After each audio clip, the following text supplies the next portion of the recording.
اعوذ باللہ من الشیطان الرجیم، بسم اللہ الرحمن الرحیم۔ سورہ آل عمران آیت نمبر 104۔ وَلْتَكُن مِّنكُمْ أُمَّةٌ يَدْعُونَ إِلَى الْخَيْرِ وَيَأْمُرُونَ بِالْمَعْرُوفِ وَيَنْهَوْنَ عَنِ الْمُنكَرِ وَأُولَٰئِكَ هُمُ الْمُفْلِحُونَ۔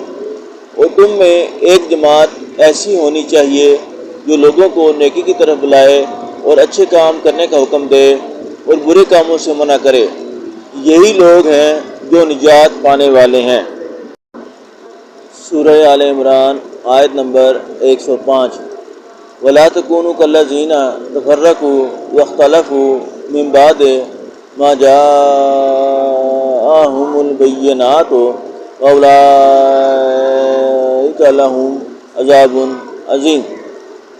اور ان لوگوں کی طرح نہ ہونا جو متفرق ہو گئے اور احکام بین کے آنے کے بعد ایک دوسرے سے خلاف و اختلاف کرنے لگے، یہ وہ لوگ ہیں جن کو قیامت کے دن بڑا عذاب ہوگا۔ سورہ آل عمران آیت نمبر 106۔ یوم تبیض وجوہ وتسود وجوہ فاما الذین اسودت وجوہہم اکفرتم بعد ایمانکم فذوقوا العذاب بما کنتم تکفرون۔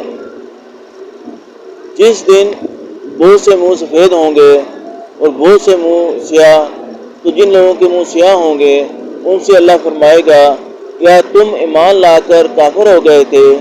سو اب اس کفر کے بدلے عذاب کے مزے چکھو۔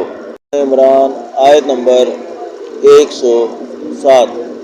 وَأَمَّا الَّذِينَ ابْيَضَّتْ وُجُوهُهُمْ فَفِي رَحْمَةِ اللَّهِ هُمْ فِيهَا خَالِدُونَ۔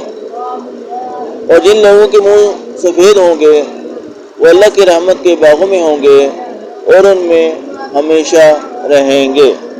سورہ آل عمران آیت نمبر 108۔ تِلْکَ آیاتُ اللّٰہِ نَتْلُوہَا عَلَیْکَ بِالْحَقِّ وَمَا اللّٰہُ یُرِیدُ ظُلْمًا لِلْعَالَمِینَ۔